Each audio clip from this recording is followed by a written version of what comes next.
السلام عليكم ورحمة الله وبركاته. تشوفونا على هالتصريح.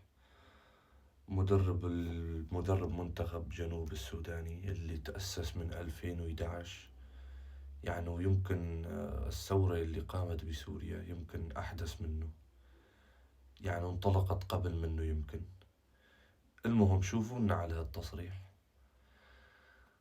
تصريح مدرب منتخب جنوب السودان المستفز حول سهولة الفوز على منتخب السوري.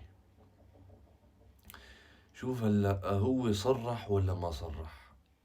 يعني حكى هالكلمة ولا ما حكاها؟ عادي، حقه، لأنه نحن صرنا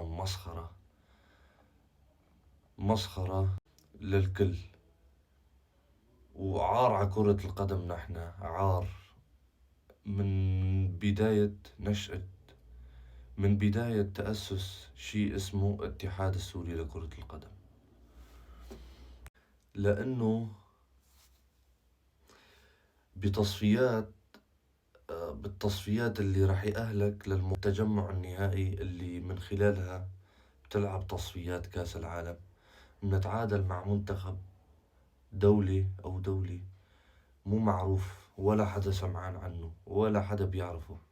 بتحدى واحد، اوكي يمكن الاسم عرفته والعلم، بس اورجيك هاي العلم مستحيل تعرف، مستحيل بالوطن العربي الا قلة قليلة بيعرف هالعلم وبيعرف اسم او بيعرف هالدولة. اوكي انت عرفته، بس وين الدولة ما حدا بيعرف. بيتعادل مع منتخب مو معروف قرعة ابوه من وين. طبعا بعد الرقفة، بعد ما تعادل معه 1-1 بيصحى، انا تعادلت مع هذا، لا لا لا لا، لازم ارجع ماء وجهي. بيفوز لك 7. طب من البداية ليش ما بتفرض عضلاتك؟ ليش بتفرض عضلاتك؟ بتورجيه مين انت من اول مباراة. ليش لازم تاكل كف بعدين لحتى تصحى؟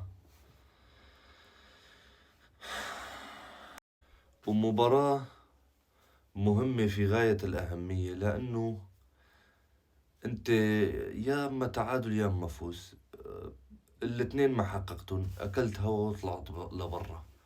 طبعا بعد ال7 تبع ميانمار أو بورما اجوا داخلين نفس الدخلة اللي دخلوها قدام بورما بالمباراة الأولى، لاعبين واصلين